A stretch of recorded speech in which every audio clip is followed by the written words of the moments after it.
Break के बाद आपका स्वागत है। चलिए शुरू करते हैं सुपरफास्ट खबरों का सिलसिला। इंजीनियरिंग प्रवेश परीक्षा जेईई मेन आज से शुरू होने जा रही है। 6 सितंबर तक 12 शिफ्टों में ये परीक्षा होगी। राजस्थान के 33 में से केवल 9 जिलों में ही जेईई मेन के 19 सेंटर बनाए गए हैं, जिन पर करीब 45,000 स्टूडेंट्स एग्जाम देंगे। सीएम अशोक गहलोत ने जेईई के परीक्षार्थियों के लिए राजस्थान रोडवेज की बसों में मुफ्त यात्रा का ऐलान किया है। परीक्षार्थी अपना एडमिट कार्ड दिखाकर सिटी बसों में 7 सितंबर तक फ्री यात्रा कर सकते हैं। गहलोत सरकार ने नीट और जेईई मेन एग्जाम के अभ्यर्थियों की समस्याओं को ध्यान में रखते हुए कई सुविधाएं और राहत प्रदान की है। जेईई और नीट अभ्यर्थियों और उनके अभिभावकों के लिए राज्य में लॉकडाउन लागू नहीं माना जाएगा। नीट और जेईई के अभ्यर्थी और उनके अभिभावकों के लिए एडमिट कार्ड वैध पास माना जाएगा। अभ्यर्थियों की परिवहन की व्यवस्था का भी विशेष ख्याल रखा गया है। जेईई मेन परीक्षा वाले शहरों में अभ्यर्थियों और उनके अभिभावकों के लिए परीक्षा के निर्धारित दिवसों पर होटल, रेस्टोरेंट, धर्मशाला खुले रहेंगे। इस दौरान अभ्यर्थी और उनके अभिभावक रेस्टोरेंट केंद्र सरकार के स्वास्थ्य एवं परिवार कल्याण मंत्रालय द्वारा जारी एसओपी और गाइडलाइन का पालन करेंगे। जेईई मेन सितंबर के प्रवेश पत्रों के प्रत्येक स्टूडेंट्स को रिपोर्टिंग का अलग अलग समय दिया गया है। सभी स्टूडेंट्स एक ही समय में परीक्षा केंद्र ना पहुंचे और अनावश्यक भीड़ से बचे।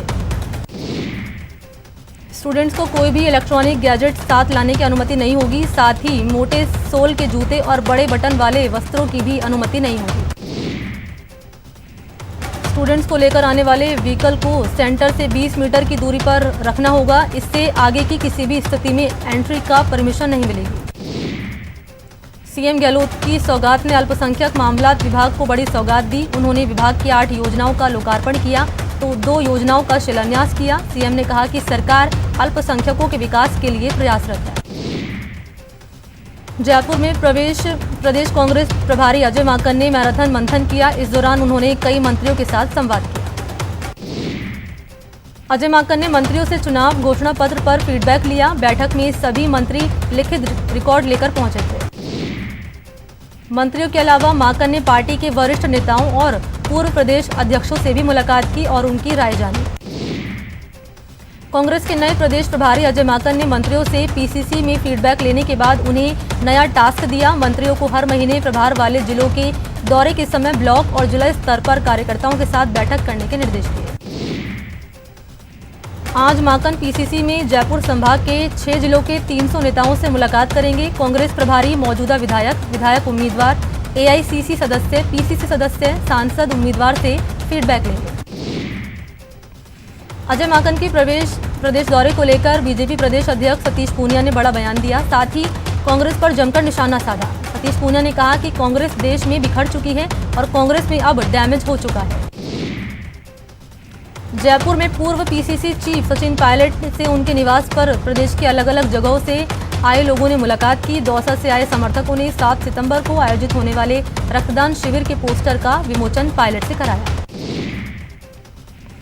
वहीं अजमेर के केकड़ी से आए लोगों ने भी पोस्टर का विमोचन कराया। केकड़ी में भी पायलट के जन्म दिवस पर रक्तदान शिविर का आयोजन किया गया। देश में कोरोना मरीज की संख्या 36,87,939 हो गई। पिछले 24 घंटे के अंदर 68,766 नए मरीज मिले। कोरोना से पिछले 24 घंटे में 818 लोगों की मौत हो गई। इस तरह इस बीमारी से अब तक 65,435 लोगों की जान जा चुकी है। पश्चिम बंगाल में कंटेनमेंट जोन में लॉकडाउन 30 सितंबर तक बढ़ा दिया गया है। राज्य सरकार ने कहा कि मेट्रो सर्विस 8 सितंबर से फेज वाइज शुरू की जाएगी। दिल्ली हाईकोर्ट ने राजधानी में बाहर से आने वाले लोगों के लिए बस अड्डों पर कोरोना टेस्ट की सुविधा शुरू करने का आदेश दिया। ये सुविधा दिल्ली सरकार को 7 दिन के अंदर शुरू करानी होगी। वडोदरा में 24 घंटे में 1466 नए कोरोना के केस सामने आए। इसके साथ ही प्रदेश में कोरोना मरीज 81,000 के पार पहुंच गए। प्रदेश में इलाज के बाद करीब 65,000 लोग ठीक होकर घर लौटे, जबकि 13,825 केस अभी भी एक्टिव हैं।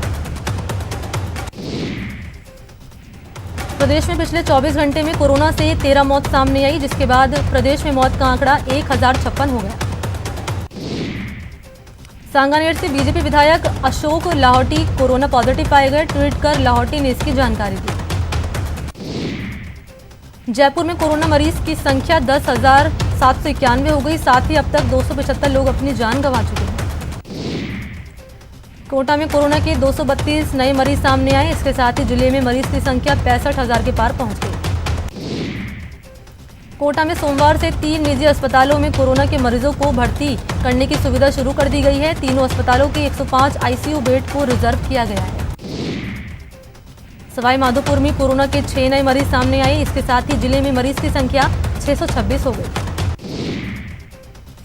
कोटा में सोने चांदी के कारीगर समेत 2 लोगों ने प्लाज्मा डोनेशन किया। कोटा में अब तक 72 लोग प्लाज्मा डोनेट कर चुके हैं।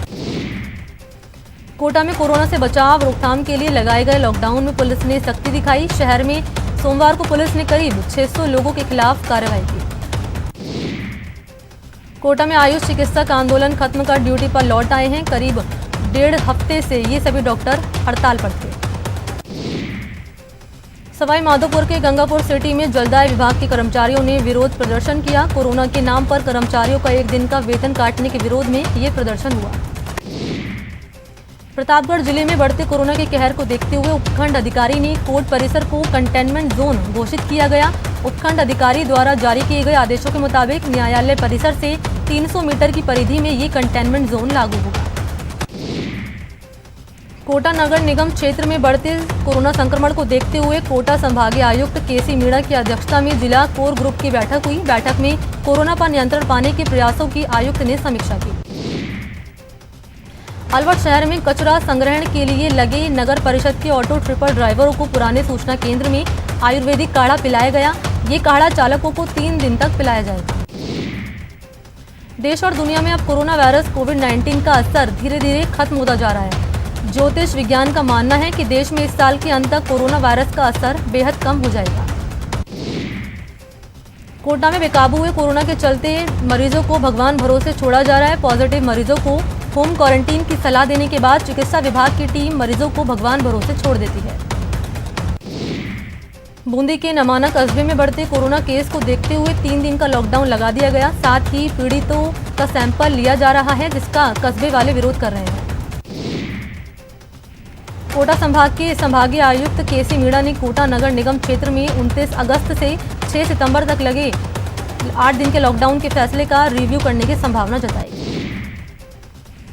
जयपुर के गांधीनगर थाना इलाके में हिस्ट्री शीटर इंद्रजीत खटीक पर कुछ बदमाशों ने फायरिंग कर दी। इस दौरान इंद्रजीत गंभीर रूप से घायल हो गया, जिसको स्थानीय लोगों ने एसएमएस अस्पताल में भर्ती कराया। कोटा में रिश्वत लेने के आरोपी चिकित्सा अधिकारी के खिलाफ कोर्ट में आरोप पत्र पेश किया गया। एसीबी ने रिश्वत मामले में आरोपी चिकित्सक पर आरोप पत्र दाखिल किया। झालावाड़ में बिजली की तार की चपेट में आने से एक युवक की मौत हो गई। घटना के बाद परिजनों ने बिजली विभाग के खिलाफ प्रदर्शन किया। सवाई माधोपुर की गंगापुर सिटी पुलिस ने हत्या के इरादे से मारपीट करने वाले आरोपी को गिरफ्तार कर लिया। पूछताछ के बाद आरोपी को न्यायालय में पेश किया जाएगा।